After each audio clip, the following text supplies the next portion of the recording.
Shalom shalom, reka dutangire tubasuhuza nanone mwese mwahisemo gukurikira ibiganiro byacu binyura kuri uyu muyoboro, iyi podcast. Ndizera ko nawe niba bigufashije ntukajye ubura kubyoherereza bene so kugira ngo bahabwe ubwo buntu nubwo nk'ubwo wahawe nawe. Uyu munsi turasoma Abakorinto ba mbere ibice 15, ariko kugira ngo uyu murongo cyangwa ijambo nshaka ko tugarukaho turyumve neza, reka duhere ku murongo wa mbere dusome icyo gice cyose.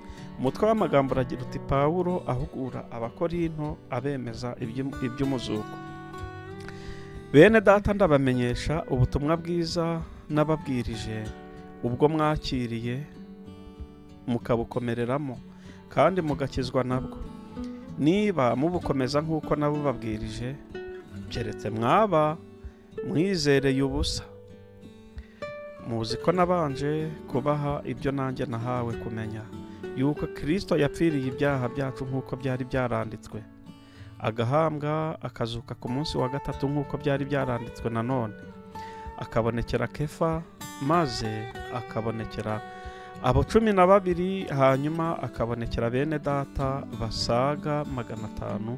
Muri abo benshi baracyariho n'ubu, ariko bamwe barasinziriye.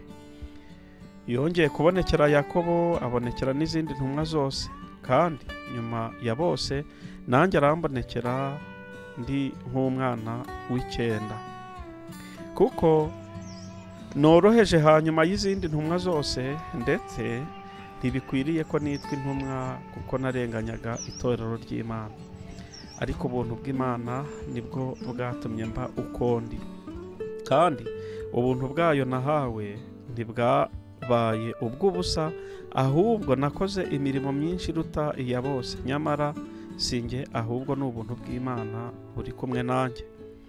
Nuko rero ari njye cyangwa bo, ibyo nibyo tubabwiriza, namwe nibyo mwizeye. Ariko ubwo abantu babwiriza ibya Kristo yuko yazutse, bamwe muri mwe bavuga bate yuko nta kuzuka? Niba nta uzuka na Kristo ntarakazuka, kandi niba Kristo atazutse, ibyo tubwiriza ni iby'ubusa, no kwizera kwanyu kuba kubaye ukubusa. Ndetse natwe tuba tubonetse ko turi abagabo bo guhamya Imana ibinyoma, kuko twayihamije yuko yazuye Kristo uwitazuye, niba abapfuye batazazuka. Niba abapfuye batazuka, na Kristo ntarakazuka. Kandi niba Kristo atazutse, kwizera kwanyu ntikugira umumaro, ahubwo muracyari mu byaha byanyu. Kandi niba bimeze bityo, n'abasinziriye muri Kristo bararimbutse. Niba muri ubu bugingo Kristo ari we twiringiye gusa, tuba duhindutse abo kugirirwa impuhwe kuruta abandi bantu bose. Reka iri jambo kongere turisubiremo, kuko niryo turi bugire icyigisho cyacu cy'uyu munsi. Niba muri ubu bugingo Kristo ari we twiringiye gusa, tuba duhindutse abo kugirirwa impuhwe kuruta abandi bantu bose. Ariko noneho Kristo yarazutse, niwe muganura w'abasinziriye, kuko ubwo urupfu rwazanwe n'umuntu, ni nako kuzuka kw'abapfuye kwazanwe n'umuntu. Nk'uko bose bokojwe gupfa na Adamu, niko bose bazahindurwa bazima na Kristo, ariko umuntu wese mu mwanya we, kuko Kristo ari we muganura. Maze hanyuma abakristo bakazabona kuzuka ubwo azaza, nibwo imperuka izahera ko isohore, ubwo azashyikiriza Imana ubwami, ariyo Data wa twese, amaze gukuraho ingoma zose n'ubutware bwose n'imbaraga zose, kuko akwiriye gutegeka kugeza aho azashyirira abanzi be munsi y'ibirenge bye. Umwanzi uzaheruka gukurwaho ni urupfu, kuko handitswe ngo yamuhaye gutwara byose, abishyira munsi y'ibirenge bye. Ariko ubwo ivuga iti ahawe gutwara byose, biragaragara yuko yamuhaye gutwara byose itabibariwemo. Nuko byose nibamara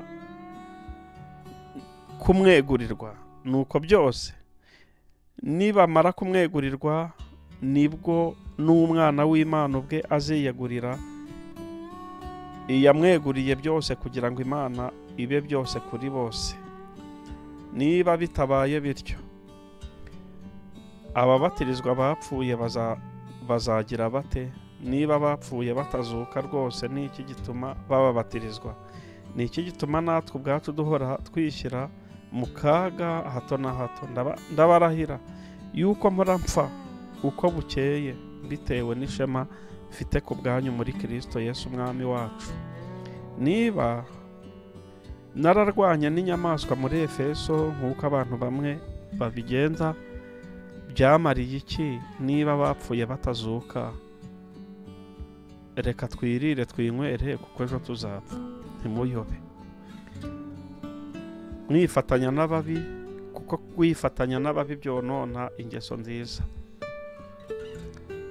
Nimuhugukire gukiranuka nk'uko bibakwiriye, ntimukongere gukora ibyaha, kuko bamwe batamenye Imana.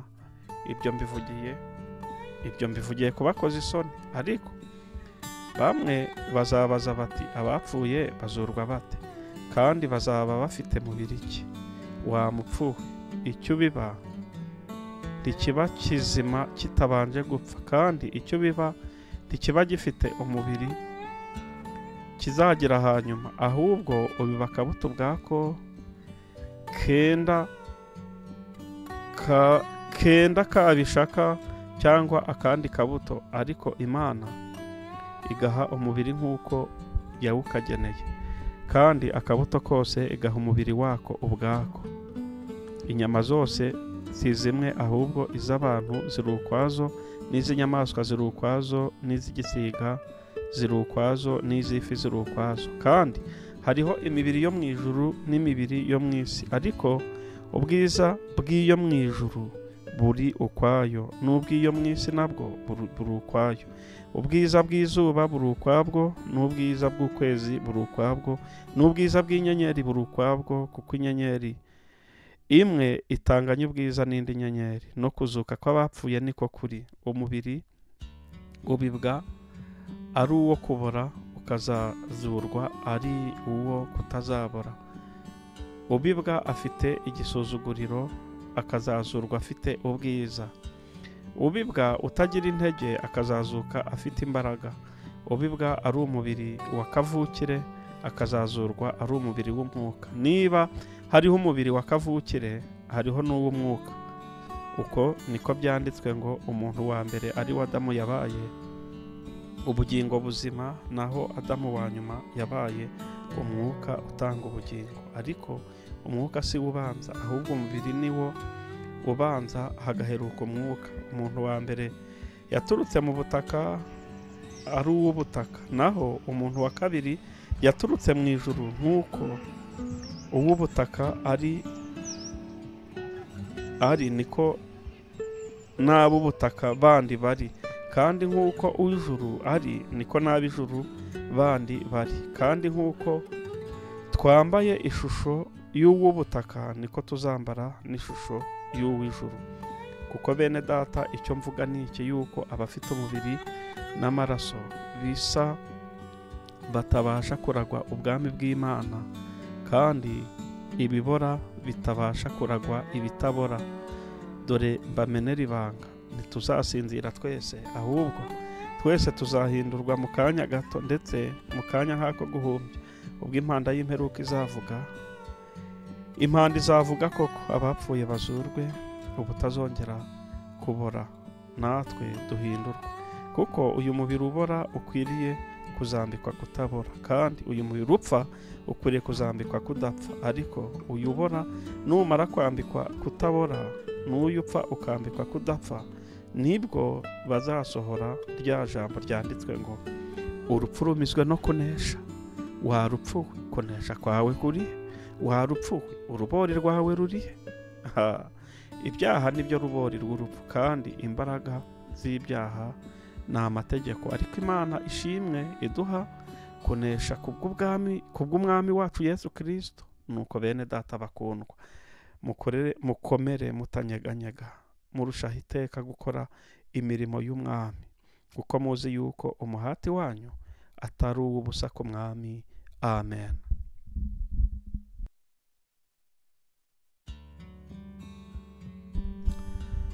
Imana ishimwe cyane kubwira ijambo. Dusomye amagambo maremare, Abakorinto ba mbere ibice 15, dusomye iki gice cyose. Harimo message imwe igaruka aho ijambo ry'Imana rivuga, tugeze duhereye ku murongo wa 19, avuga ngo niba muri ubu buzima cyangwa se muri ubu bugingo Kristo ari we twiringiye gusa, tuba duhindutse abo kugirirwa impuhwe kuruta abandi bantu bose. Iri jambo ntabwo abantu benshi wenda bajya barisoma muri verisiyo iyi ngiyi turangije gusoma kugira ngo bahite babisobanukirwa, ariko ndagira ngo turebe muri verisiyo wenda y'ijambo ry'Imana nibwo tubyumva neza. Haravuga ngo niba kwiringira Kristo bidufitiye akamaro tukiriho gusa, twaba turi abantu bo kugirirwa impuhwe kurusha abandi bantu bose. Reka dusubire ngo niba kwiringira Kristo bidufitiye akamaro tukiriho gusa, ngo twaba turi abantu bo kugirirwa impuhwe kurusha abandi bantu bose. Hano muri Bibiliya y'Igifaransa bita verisiyo ya Parole de vie, umvaho uko babivuga. Baravuga ngo si nous avons mis notre espérance dans le Christ pour cette vie seulement, nous sommes les plus malheureux de tout. Hano ngo dufashe ibyiringiro byacu, ngo niba kwiringira kwacu, ibyiringiro byacu twarabishyize mu kwizera iby'ubu buzima gusa tubayemo, ngo nous sommes plus malheureux. Donc turi abantu bateye agahinda, kurenza ibindi bintu byose. Hano hari indi verisiyo bavuze ngo